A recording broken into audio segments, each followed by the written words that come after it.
Los evolucionistas buscan usar la columna geológica como prueba base de la teoría de la evolución.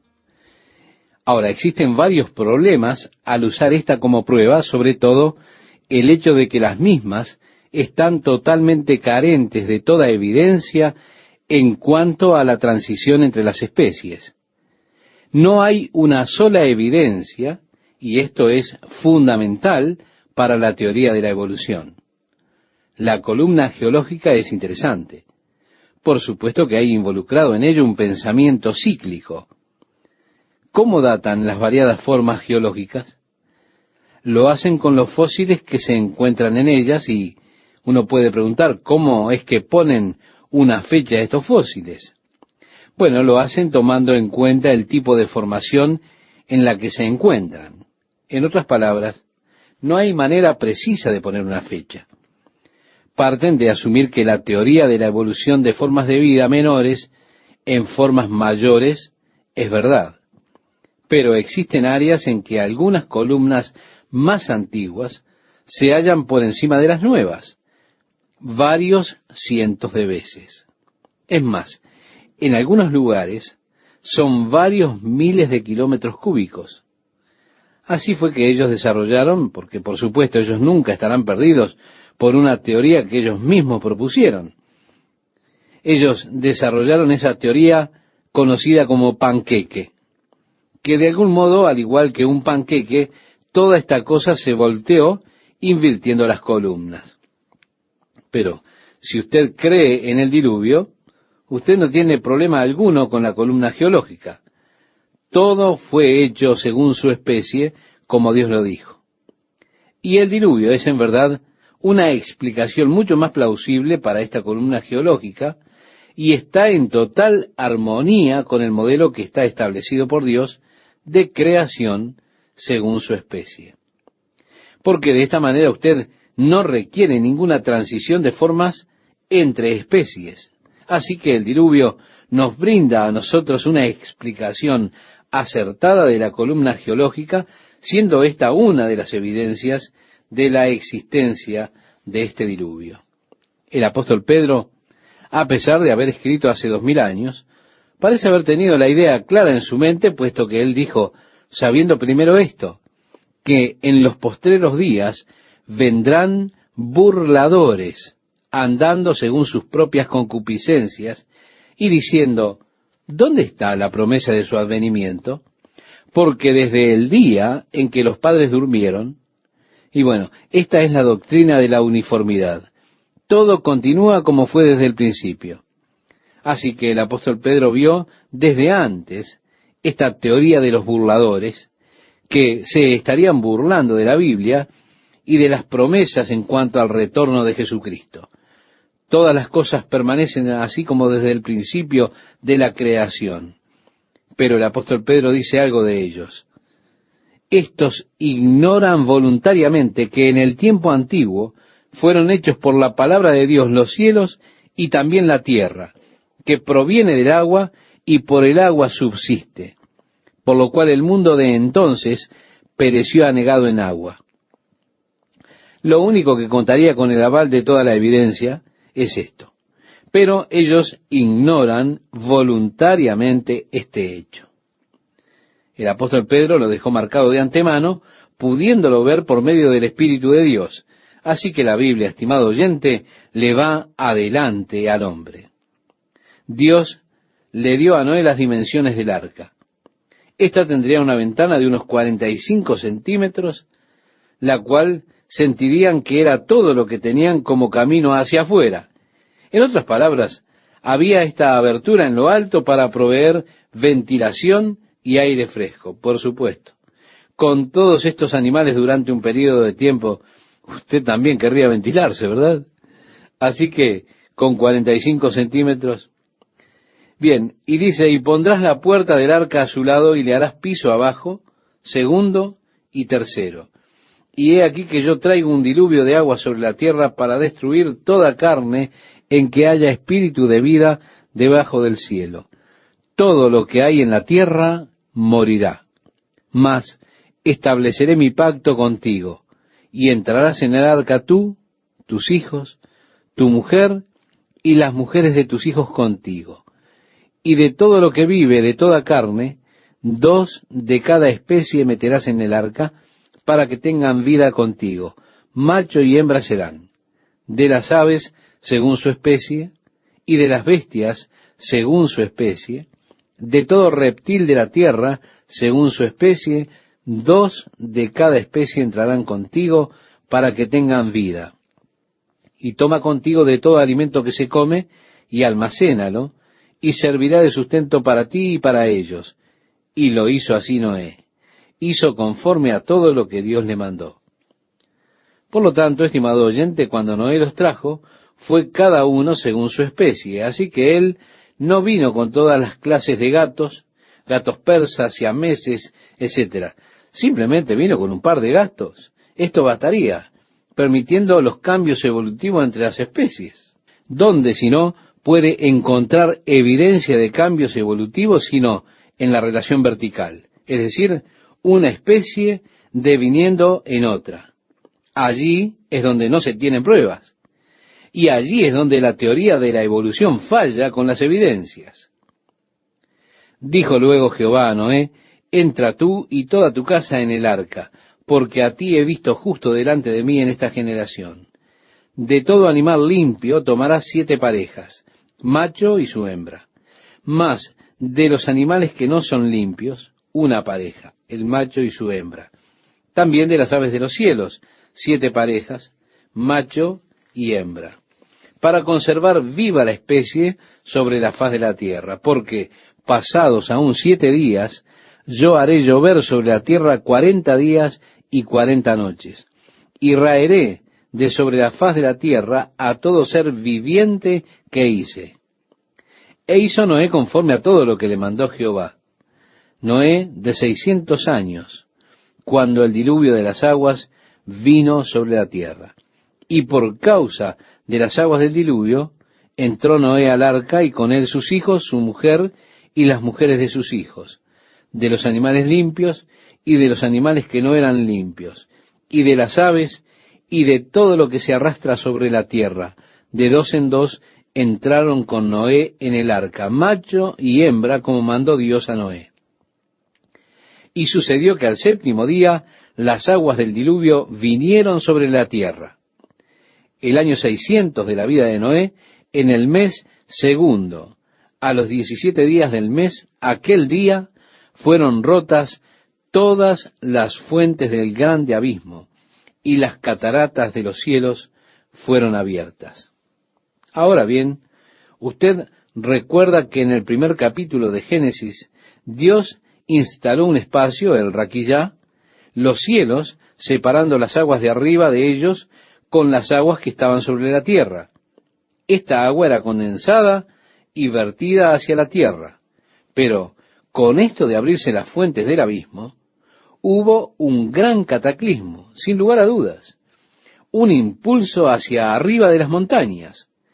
Es posible que en este tiempo los Himalayas hayan ascendido por encima del mar al colapsar las demás montañas en el agua. La presión de las aguas en el nuevo lecho oceánico habría impulsado las montañas hacia arriba y habrían creado un cambio brusco en la superficie de la tierra.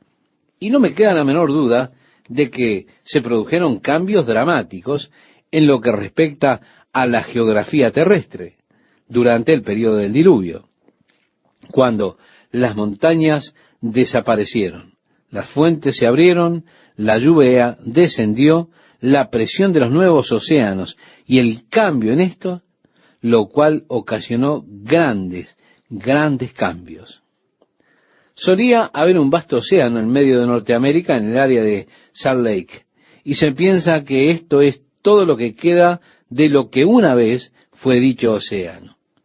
Pero han existido cambios cataclísmicos, empujones hacia arriba, podríamos llamarle, presiones por cambios en el lecho marino y demás, y todo testifica de la verdad. El relato bíblico de que hubo un levantamiento cataclísmico en el cual las fuentes del abismo fueron abiertas, los cambios de los rangos de las montañas, los empujones hacia arriba, otras áreas hundiéndose y desapareciendo. Podría ser que eso haya ocurrido con el continente perdido de la Atlántida, que hay en realidad una cantidad de evidencias de que existió y pudieron ser eliminados por esta gran inundación, por el cambio pleno de las estructuras. Han encontrado en el medio del Atlántico vastos depósitos de arena. Usted únicamente tiene esta arena en las costas, en la playa. Gran parte del mar está cubierto por sedimentos a través de los siglos. El sedimento se asienta en el fondo del océano, pero estos grandes lechos de arena son algo que ellos no pueden explicar en el medio del Atlántico, mostrando que una vez esto fue una playa, una costa. ¿Por qué esto no estaba cubierto por varios pies de sedimento? Qué interesante, ¿verdad? Todas cosas realmente interesantes que los científicos no han calculado, pero el diluvio, con los cambios de superficie en la tierra, podría fácilmente explicar todas estas cosas.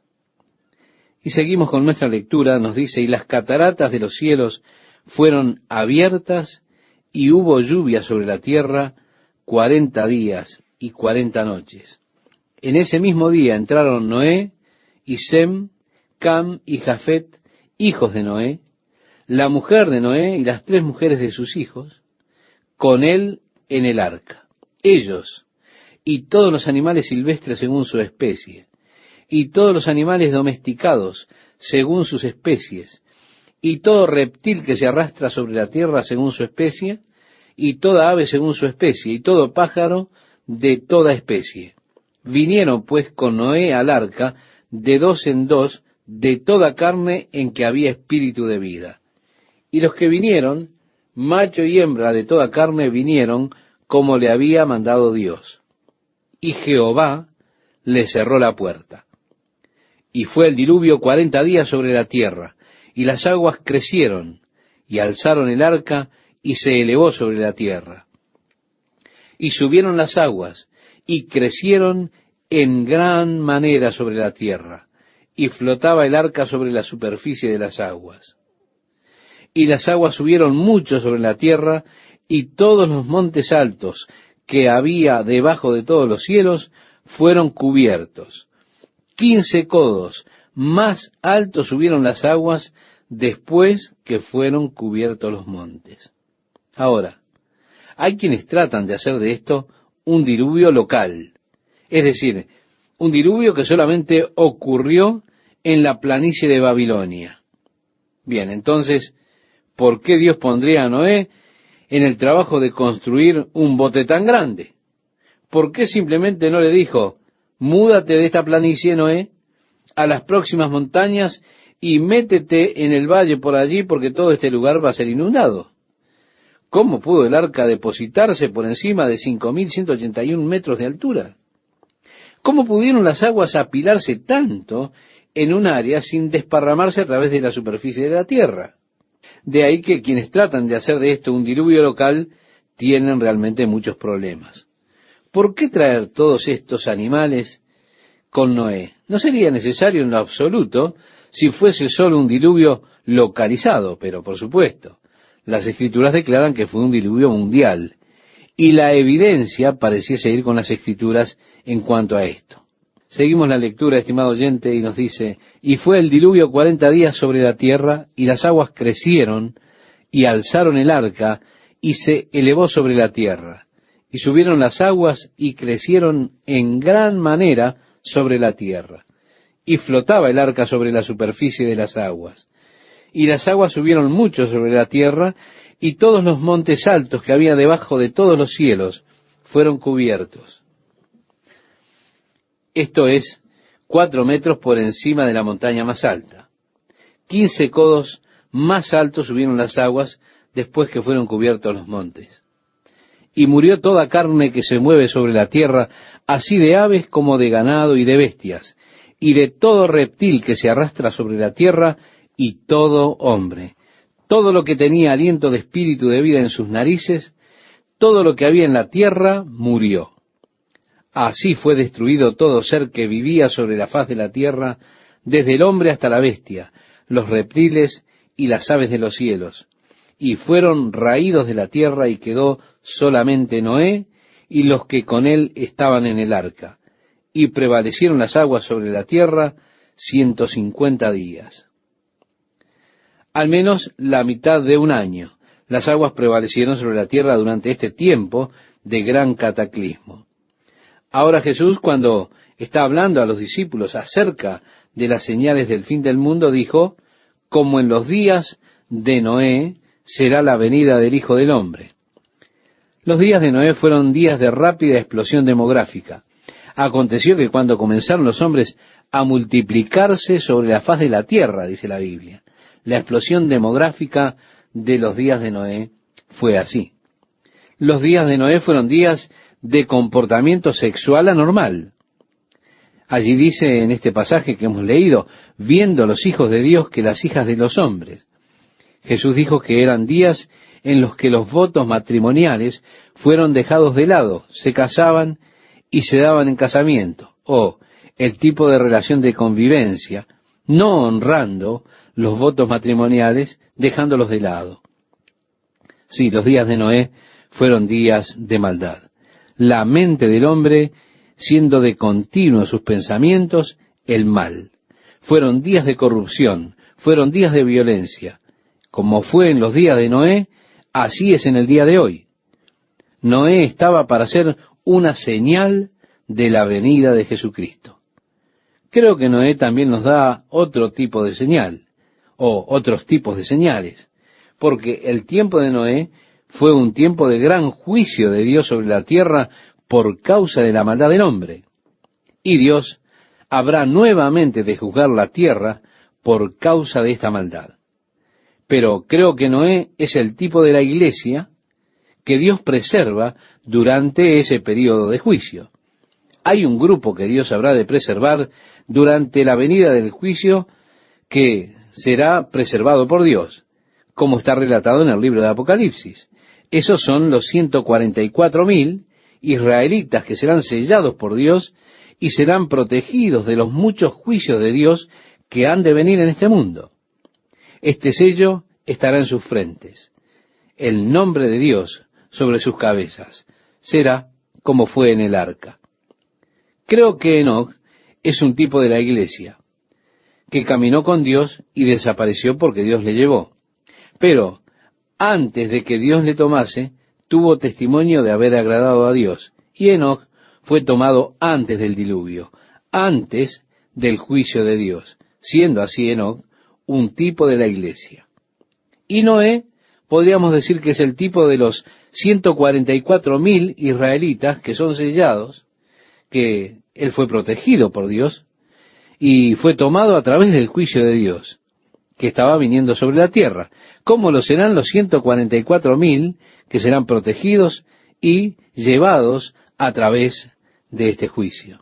Lo interesante para mí es que Dios colocó a Noé en el arca y él, Dios mismo, cerró la puerta.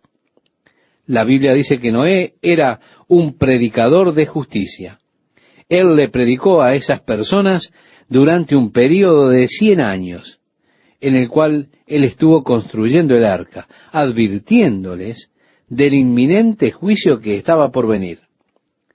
Pero las personas, sin dudas, se burlaron de Noé, se rieron de su advertencia y se burlaron de él como un loco.